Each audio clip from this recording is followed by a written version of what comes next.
Encontros com o Futuro, hoje com um convidado muito especial, Andrew Storfer, CEO da América Energia. Muito bem-vindo, viu, Andrew? Obrigado, é um prazer. Aqui comigo na bancada está Jaércio Barbosa, coordenador da Base Incubadora e professor de estratégias digitais na ESPM. Meu nome é Matthew Schurtz e sou diretor no World Observatory. Encontros com o Futuro é uma produção do World Observatory, da ESPM e da Prime, braço das Nações Unidas, das faculdades de negócios no mundo e no Brasil. Andrew, conta pra gente como começou e o que faz a América Energia. A América Energia é uma empresa que trata de energia elétrica e gás no Brasil, na América Latina e em alguns outros países que ela atua, fazendo gestão de energia. E é um mercado de energia elétrica no Brasil, é importante a gente observar isso, que é um mercado relativamente recente com a participação da iniciativa privada. Isso surgiu em 95, 98, com uma nova regulamentação, uma nova legislação, porém só foi efetivado em 2001, após o racionamento, 2002, aí é que passou a se desenvolver. Então, quando a gente olha essa era moderna da energia elétrica no Brasil, nós estamos falando de 20 anos, 20 e poucos anos, não é um período tão extenso assim. Sim. E foi nessa época que a América Energia surgiu. Ela surgiu inicialmente estruturando, com projetos estruturados de energia e fazendo gestão de energia. Vamos lembrar que em 2001... O que significa um projeto estruturado de energia? Um projeto estruturado de energia é quando teve essa desverticalização e a participação da iniciativa privada, existiam muitos investimentos promissores ou iniciando de iniciativa privada na geração de energia elétrica. Na geração. Essa geração de energia elétrica, o Brasil tem uma vocação enorme para a geração hidráulica, foi a que mais foi aproveitada. Só para se ter uma ideia, o Brasil tem hoje cerca de 170 gigawatts, 170 mil megawatts de potência instalada, dos quais cerca de 115, um percentual muito importante, mais de 60%, é hidráulica. É o segundo país no mundo em termos de potência instalada hidráulica, só atrás da China. É bastante significativo. Então houve, evidentemente, nessa época, um interesse muito grande da iniciativa privada fazer empreendimentos de geração, sejam maiores, sejam menores, que são denominadas PCHs, pequenas centrais hidrelétricas. Então, esse movimento necessitava que alguém com uma expertise pudesse fazer essa estruturação. O que é estruturar? É pegar o que é possível gerar, fazer estudos, analisar como vender aquela energia no mercado livre, como participar de leilões do regulado, enfim, fazer toda essa concatenação para que essa catalisação para que pudesse ocorrer o empreendimento. Essa é uma assessoria, uma consultoria, um serviço prestado originalmente. Segundo, começou a se desenvolver um mercado livre. O que é o mercado livre de energia elétrica? É um mercado em que alguém compra energia de quem quiser e recebe da distribuidora. No Brasil, você tem a concessão das distribuidoras de energia por região. Só aquela distribuidora pode atender aquela determinada região, seja cidade, uma região, um estado, não importa, é uma distribuidora que tem aquela concessão. Aqui em São Paulo é a Enel. Aqui em São Paulo hoje é a Enel. Isso, São Paulo, só para as pessoas entenderem. São Paulo capital. Porque São quando Paulo a gente vai para o interior, exatamente. nós vamos para a CPFL, para a Eletro, enfim, para algumas outras. Sim, exatamente. Então, nessa parte, a distribuidora ela pode, no mercado regulado, fazer o frete, a entrega de energia, vamos dizer assim, mas ela também vende a energia. Essa venda de energia, hoje, é um sistema que a gente chama de pass-through, ou seja, ela compra por um preço, repassa, teoricamente sem lucro, ela ganha pelo serviço. Isso são leilões promovidos pelo governo, que as partes que oferecem e as partes que contratam são contratuais entre si, mas digamos assim, promovido pelo governo esse tipo de leilão e é um pass-through. No mercado livre é um pouco diferente. A distribuidora continua entregando, mas alguém compra energia de quem quiser e essa energia que é entregue para o cliente. E no Brasil, hoje, só pode comprar no mercado livre empresas, pessoas físicas não podem, todas as pessoas físicas estão no mercado cativo, chamado cativo, E no Mercado Livre são empresas com algumas características. Tem uma demanda mínima, existe algo que precisa ser observado para comprar aquela energia. Então, esse mercado, nos últimos 23 anos, é que se desenvolveu, né?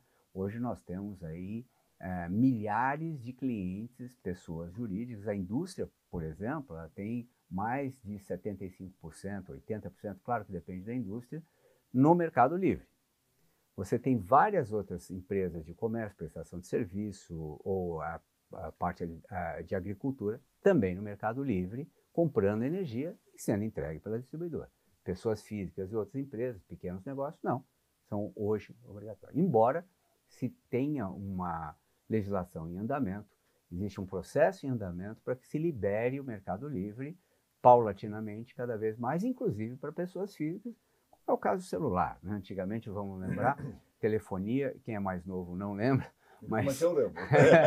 antigamente era aquela telefonia fixa, até hoje alguém contrata e faz da forma que quer. Então essa é uma tendência e isso é o que deve estar ocorrendo. Nessa época, a América então surgiu, fazendo esses primeiros serviços. Fica onde, América? Só para a gente saber. América Surgiu aonde? Surgiu em São Paulo. Em São Paulo, cidade. Cidade de São Capital. Paulo. Nós temos hoje 2 unidades em São Paulo, mas nós temos filiais em Porto Alegre, Florianópolis, Belo Horizonte, Salvador. Existem algumas filiais de atuação. A gente atua no mercado nacional.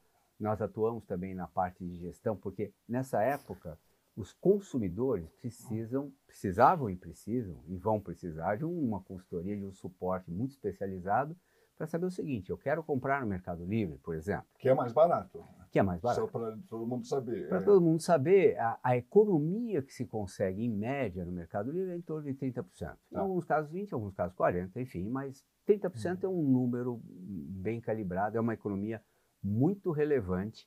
Claro que se alguém gasta, uma pessoa física que não pode estar no Mercado Livre, R$200, pode achar que isso é...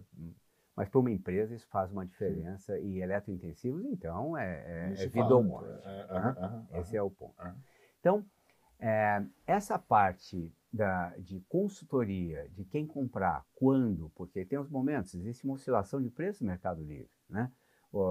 Quanto eu compro, quando, de que forma, de quem, com que características, como eu faço a gestão disso, do que falta, do que sobra, porque não é uma coisa tão contínua. Então, toda essa gestão estratégica e operacional, a América passou desde o início a fazer, e continuou com isso e se desenvolveu. Hoje nós somos um player muito relevante nessa parte de gestão de energia para consumidores, e nós fazemos também a gestão de energia para quem é gerador, porque também tem a mesma questão de um outro ângulo, no sentido, para quem eu vendo, quando eu vendo, de que forma, como eu calibro isso para rentabilizar da melhor forma os investimentos em geração. Andrew, quais são os maiores desafios da América Energia e do setor como um todo, né? Então, energia é uma coisa interessante, energia elétrica, principalmente, porque ela, como eu falei, é um fator de competitividade para as empresas, para a economia em geral, e ela é um fator muito importante para o desenvolvimento humano. Então, cada vez mais se quer consumir energia porque isso provoca um bem-estar, provoca comodidade, enfim, uma série de coisas que tem. Esses dois aspectos são muito relevantes. Então, eu diria que energia, da mesma forma que a gente poderia falar sobre saneamento ou coisas assim, são muito importantes para o desenvolvimento humano e também para a competitividade da economia, que reflete também no desenvolvimento humano, né? na renda, emprego e bem-estar da sociedade. Então, o desafio que a América tem é o mesmo que a sociedade tem, é o mesmo que um país tem, no sentido de colocar energia de uma forma competitiva. A gente está inserido dentro disso, né? A América está inserida nesse contexto de otimizar, trazer um resultado melhor para as empresas e promover esse desenvolvimento. O desafio é que é um setor dinâmico, o mundo é dinâmico, as características não são tão estáveis e simples, esse é o primeiro desafio. Existe um desafio que geração de energia elétrica, matriz de geração, é muito intensiva de capital e com um payback bastante longo. E é uma questão muito relevante dentro de um país, principalmente como o Brasil, que é um país de grandes oscilações, né?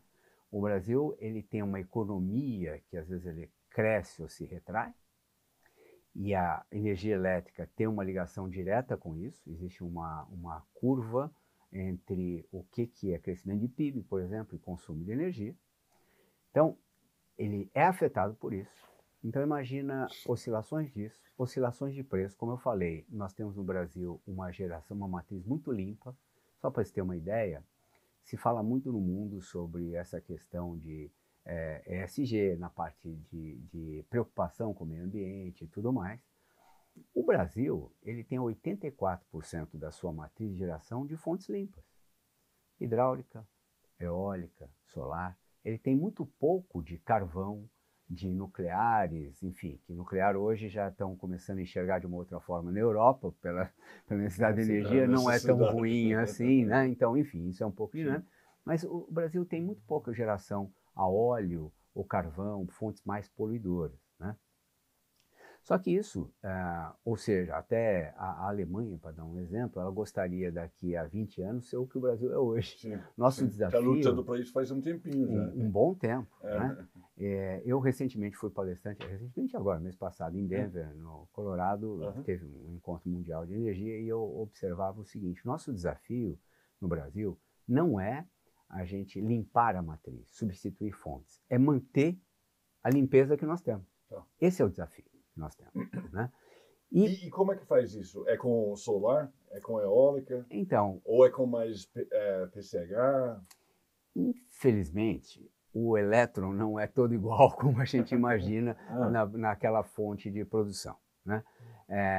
A geração de energia não é idêntica como características se a gente olhar a geração a óleo, a carvão, a hidráulica, solar, eólica.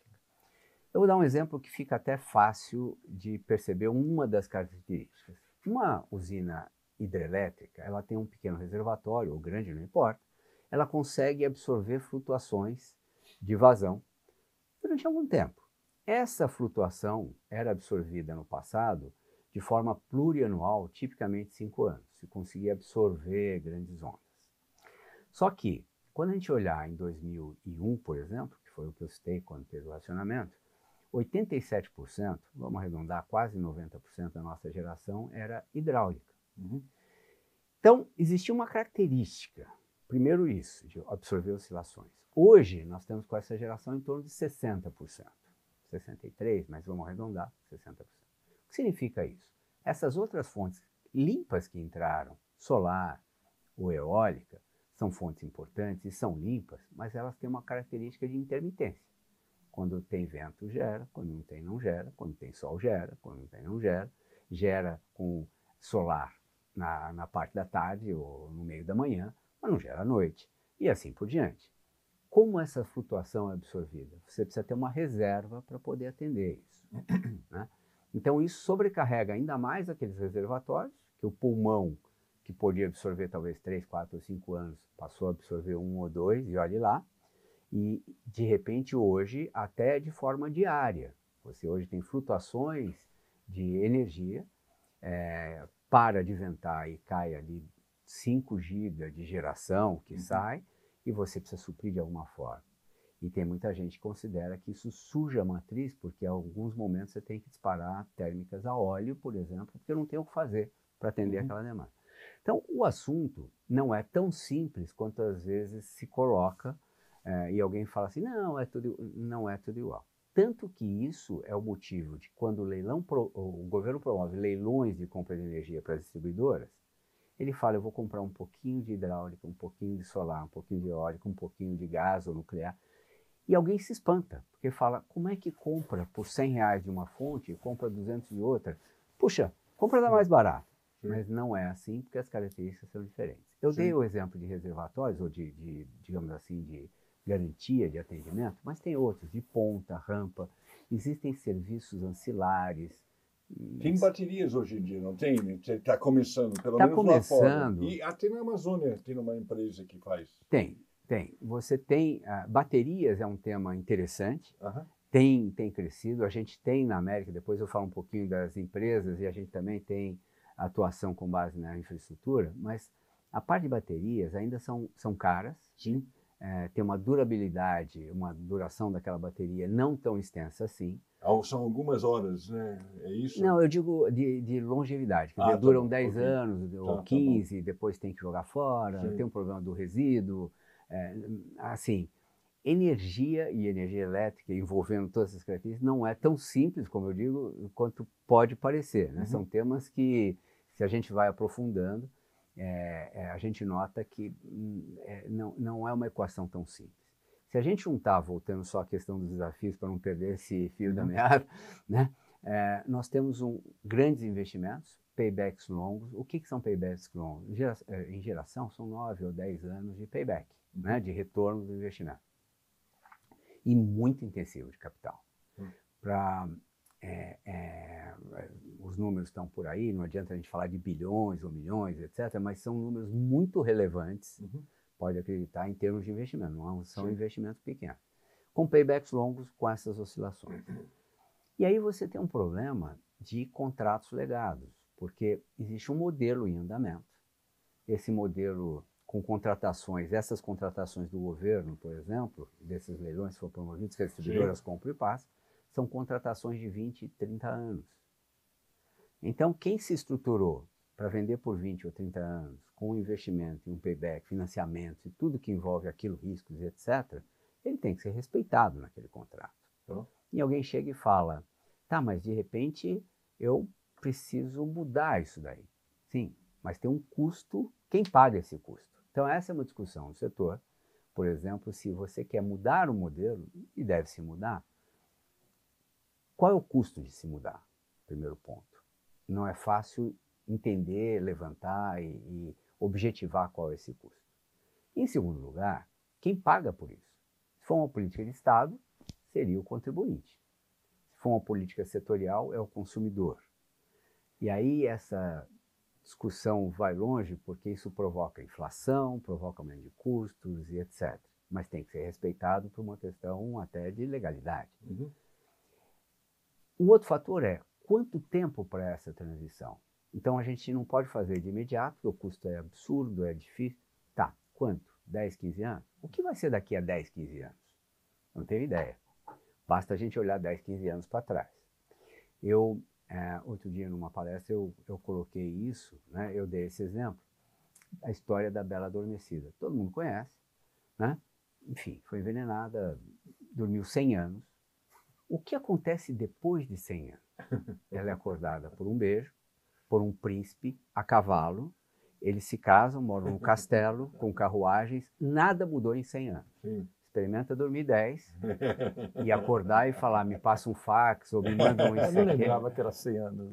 100 anos, a história da Bela Adormecida são 100 anos. Né? Então, quando a gente olha isso, o mundo é muito mais dinâmico e mais complicado e muito mais rápido em tudo hoje. E nesse setor particularmente. Nesse setor, o agravante os investimentos são muito significativos com paybacks longos. Andrew, me fala, é quase que uma curiosidade pessoal, né? A energia solar é realmente um futuro? Indica, as grandes empresas estão usando, as médias, as pequenas, o consumidor pessoal, né? A residência. Como é que você fala? Fala um pouco desse... A energia solar, para o Brasil especificamente, que é um país com grande insolação, só para a gente também calibrar, não adianta ter um sol tórrido que isso não aumenta a eficiência, né? Não é alguém achar que o lugar em que faz 50 graus é o melhor, porque não é. O rendimento não é tão bom assim, tem uma curva de rendimento. Mas o Brasil é um país de grande insolação, ele tem um potencial enorme, em primeiro lugar. O Brasil tem áreas para isso, muito diferente de alguém olhar e falar, olha, eu pego um país... Luxemburgo na Europa não tem o espaço, é muito caro. Então no Brasil você tem espaço, tem sol, tem uma perspectiva boa. Esse é o futuro. Mas como eu disse, energia solar ela gera ao longo do dia.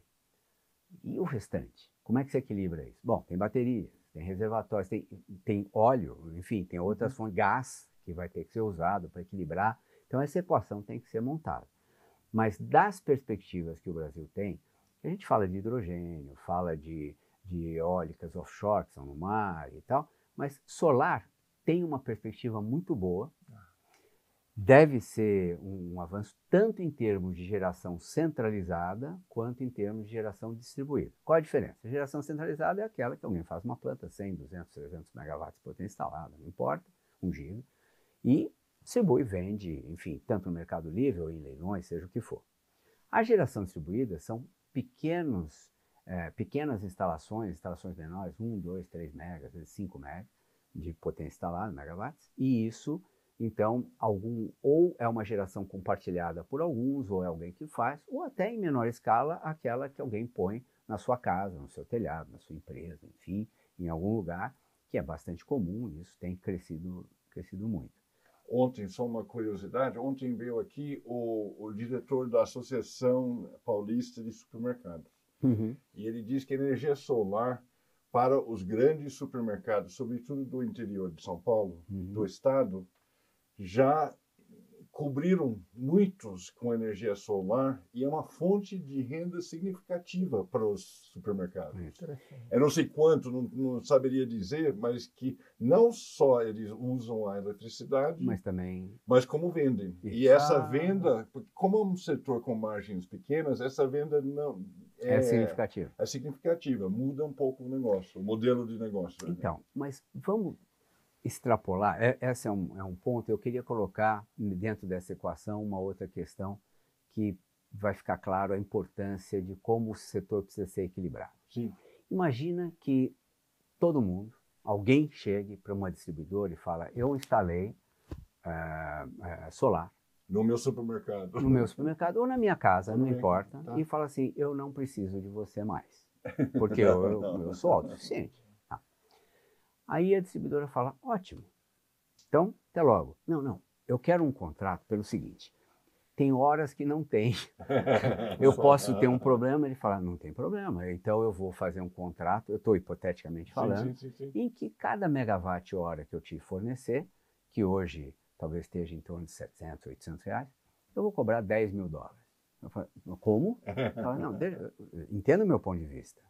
Você quer que eu faça, que compre energia, que tenha todas as instalações e fique de braço cruzado para o momento em que você precisar eu te atender? Esse momento vai ser caríssimo. Se você contratar metade, eu baixo para 3 mil. Se você contratar X, é tanto. Então, como é que é esse equilíbrio? Esse é um exemplo simples de que, às vezes, na teoria a gente fala, olha, pode ser assim, e na prática a gente precisa ajustar um setor. A Austrália tem, por exemplo, uma geração solar individualizada bastante significativa. Uhum. O operador, e aqui no Brasil começou a ter isso também, fala, deixa eu fazer uma previsão de insolação, de quanto vão gerar, para entender o que eu vou precisar despachar de energia. Porque a partir do momento que passa a ser relevante, eu preciso considerar num modelo de despacho, de atendimento, porque todo mundo quer conforto. E aí a gente entra numa outra questão no Brasil, por isso que não são questões tão simples, e isso faz parte de todos esses desafios, que no Brasil se vende energia junto com a capacidade, junto com o lastro, junto com a confiabilidade da entrega de energia. Eu vou explicar melhor. Quando alguém vende num leilão para distribuidoras, ou quando alguém vende no Mercado Livre, ele fala, eu te entrego a energia, eu te entrego a capacidade, tudo junto por um período X. Se for no regulado, 20, 30 anos, se for no livre, é pactuado entre as partes. Muito bem.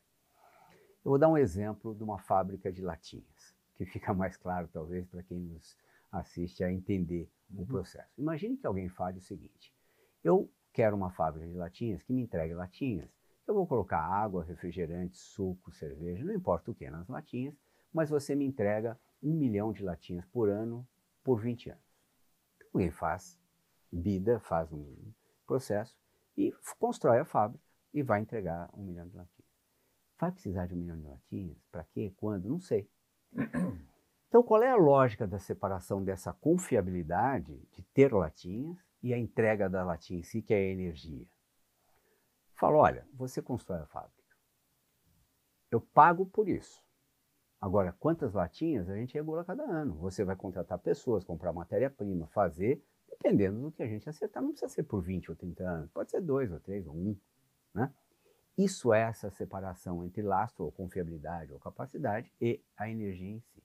No Brasil não é conjunto. E isso geram algumas questões, por exemplo, de tirar do mercado cativo e ir para o livre, sobra energia.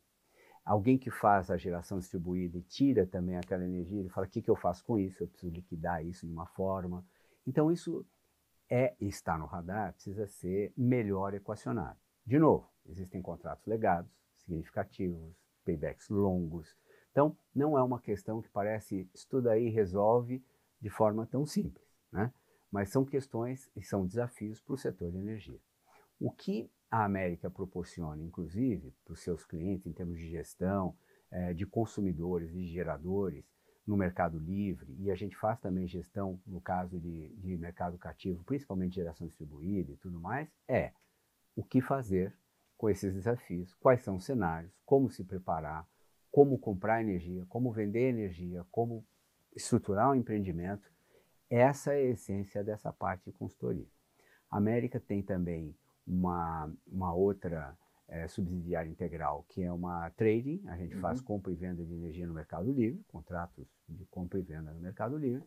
Nós temos um terceiro braço que é de geração, nós temos geração hidráulica, temos geração eólica e temos geração solar. Nós só temos fontes limpas da parte da geração. Aonde? Não sei de curiosidade. Nós temos a parte eólica, nós somos sócios da Casa dos Ventos num empreendimento no Nordeste, tá, né? Então, é uma planta de 203 megawatts de potência instalada lá, eólica. Nós temos solares na parte de Centro-Oeste, nós temos Rio de Janeiro, Minas, Goiás. Nós temos na parte hidráulica Goiás, Tocantins, Mato Grosso, Rio de Janeiro, enfim, nós temos algumas usinas, mas nessa região. Não temos nada no sul do país e no Nordeste a gente só tem a parte eólica. O resto é no Centro-Oeste, Sudeste e Centro-Oeste, que a gente tem essa parte da geração. E nós temos uma outra empresa, que é uma empresa que é a América Infra, que se dedica a prover serviço de infraestrutura. Então, nós temos uma parte de EPC, engenharia de proprietário. O que é EPC? Desculpa, eu não sei. Construção de usinas solares. Tá. Então, nós fazemos uma parte de construção, operação e manutenção de usinas solares, fazemos engenharia de proprietário, fazemos a análise, instalação e estudos para baterias, por exemplo, para toda essa parte de infraestrutura para um consumidor ou para geração, né? Isso é o que a gente faz. Ô, Andrew, o nosso tempo aqui acabou, mas eu quero agradecer. Isso foi uma aula muito boa, eu aprendi muito e eu estou tentando entender há muitos anos esse setor. E dei um belo avanço, graças à sua clareza. Bom, foi um prazer estar aqui com vocês, né? E é um assunto que seguramente isso se desdobra e vai ter desdobramento. E você vai ter que voltar e explicar para a gente. Vai ser um prazer. Muito obrigado. Imagina, eu te agradeço. Obrigado.